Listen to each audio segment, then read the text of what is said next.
इस वीडियो में हम लोग जानेंगे कि जो द वाटर एक्ट है उसमें क्या अमेंडमेंट हुआ है। ठीक है, तो ये जो the water prevention and control of pollution amendment act 2024 है, इसमें क्या क्या चीज़ है उसको हम जानते हैं। तो रिसेंटली पार्लियामेंट ने इस अमेंडमेंट को पास किया है। ठीक है, तो इसमें और क्या क्या चीज़ है। ठीक है, पहला चीज़ है कि अमेंडमेंट किया किस चीज़ को, जो पुराना जो वाटर एक्ट था, मतलब the water prevention and control of pollution act 1974 था, उसको अमेंड किया गया है। ठीक है, उसको अमेंड करके ये किया गया है, 2024 वाला किया गया है। ठीक है, अब इसका एप्लीकेशन क्या है, ये जो एक्ट जो अमेंडमेंट हुआ है इसका इसका करंटली जो एप्लीकेशन है वो क्या चीज़ के लिए हो रहा है, कि कहाँ अप्लाई हो रहा है। तो ये जो अमेंडमेंट है ये अप्लाई हो रहा है हिमाचल प्रदेश, राजस्थान और यूनियन टेरिटरीज में। ठीक है, करंटली अभी। ठीक है, करंटली जो है अभी इसका अप्लाई जो हो रहा है ये इन जगहों में हो रहा है, आगे चल के और भी बाकी जगह में होगा ये। ठीक, फिर जो वाटर होता है, ठीक है, इसमें कुछ और आपको एडिशनल और इन्फॉर्मेशन देता हूँ। तो जो वाटर होता है वो स्टेट सब्जेक्ट होता है। ठीक है, साथ ही साथ जो संविधान है, कॉन्स्टिट्यूशन है, उसमें आर्टिकल 252 जो है, ठीक है, वो एम्पावर करता है पार्लियामेंट को कि वो आ, पानी को लेके कोई भी क्या बोलते हैं कानून बना सकता है। ठीक है, हाँ, वाटर जो है स्टेट सब्जेक्ट तो है, लेकिन वो पार्लियामेंट को भी ये हक दिया है आर्टिकल 252 के तहत।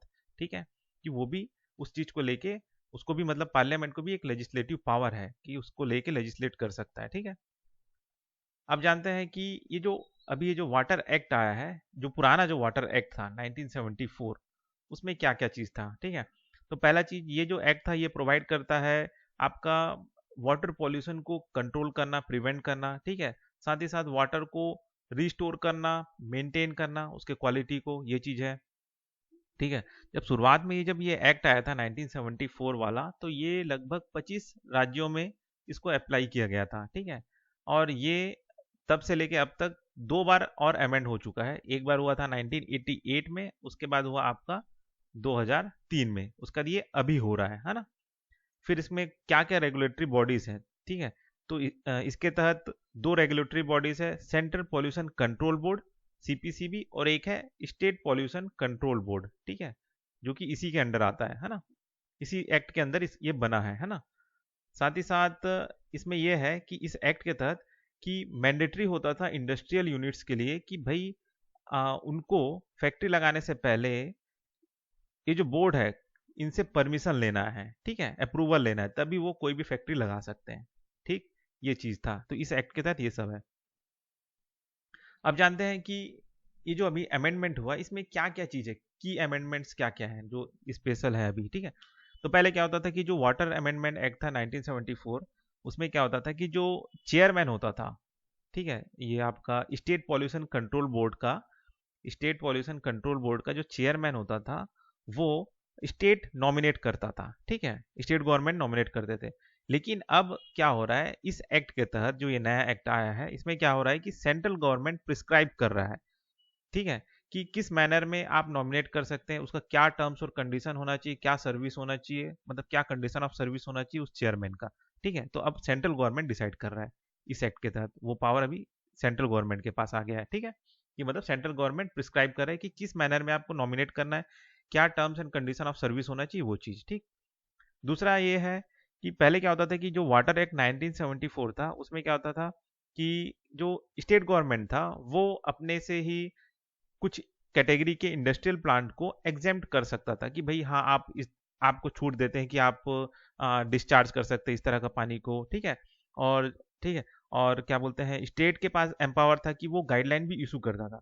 लेकिन अभी क्या है कि सेंट्रल गवर्नमेंट जो है, मतलब इस नए एक्ट के तहत ये है कि जो सेंट्रल गवर्नमेंट है वो सीपीसीबी के कंसल्ट करके, ठीक है, सेंट्रल पॉल्यूशन कंट्रोल बोर्ड से सलाह लेके सेंट्रल गवर्नमेंट डिसाइड करेगा कि किस तरह का इंडस्ट्रियल प्लांट को वो छूट दे सकता है। साथ ही साथ सेंट्रल गवर्नमेंट ही अब गाइडलाइन भी इशू करेगा। ठीक है, ये चीज हो गया वाटर। ठीक है, अब जो पुराना जो एक्ट था, तीसरा ये है कि जो पुराना जो एक्ट था उसमें जैसे अगर आप, मतलब उसमें क्या होता था कि पेनल्टी के तौर पे लगभग 6 साल तक का सजा था। ठीक है, इम्प्रिजनमेंट था। ठीक है, लगभग 6 साल तक का। ठीक है, अभी क्या हो गया है कि जो वाटर अमेंडमेंट एक्ट 2024 आया है, उसमें क्या किया गया है कि लगभग पेनल्टी के तौर पे 10,000 से लेके 15 लाख तक का पेनल्टी रखा गया है, ठीक है, इस नए एक्ट के तहत।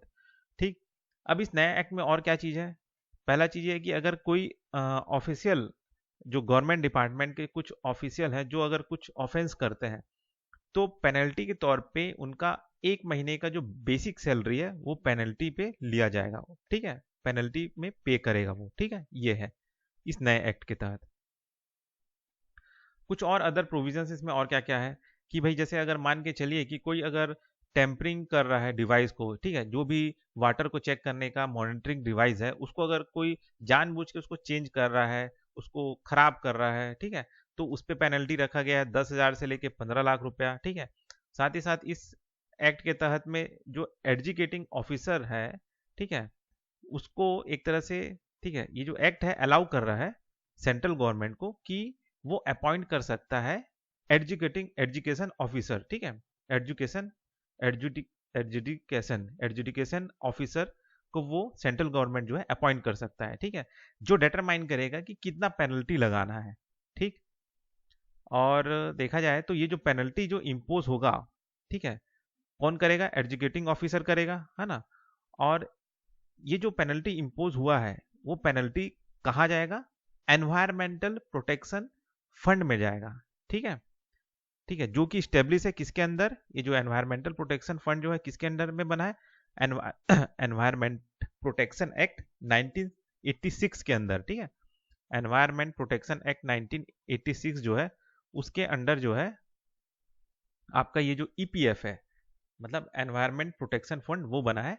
और इसी फंड के अंदर में जो ये पेनल्टी लगेगा वो जाएगा, और पेनल्टी कौन लगाएगा? एजुकेटिंग ऑफिसर, ठीक है।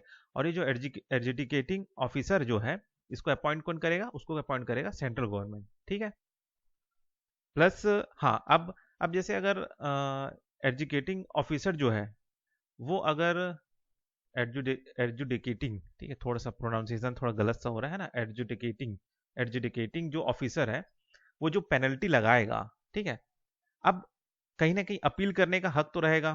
तो अपील अगर एजुकेटिंग ऑफिसर के अगेंस्ट अगर करना है तो वो नेशनल ग्रीन ट्रिब्यूनल में जाके अपील कर सकता है, ठीक है। लेकिन कब करेगा? जितना भी पेनल्टी लगा है उसके ऊपर, उसका लगभग 10% उसको जमा करना होगा नेशनल ग्रीन ट्रिब्यूनल में। उसके बाद ही उसका जो अपील है वो सुना जाएगा, ठीक है, ये चीज है। तो ये है सारा जो एक्ट के अंदर में जो प्रोविजन है, ठीक है। तो ये हो गया आपका। अब इसमें और क्या क्या चीज़ है, तो ये तो अदर प्रोविजंस भी हो गए उसमें।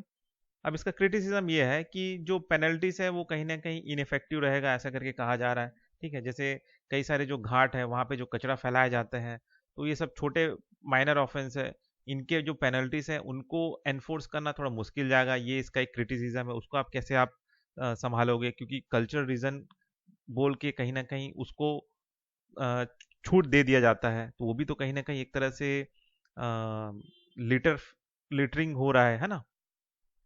दूसरा क्रिटिसिज्म ये है कि वाटर पॉल्यूशन इशू आ रहा है, ठीक है, प्रेजिस्टेंस वाटर पॉल्यूशन इशू, मतलब इतना एक्ट बनने के बाद में भी इंडिया में लगभग 46% रिवर आज भी गंदे हैं, ठीक है।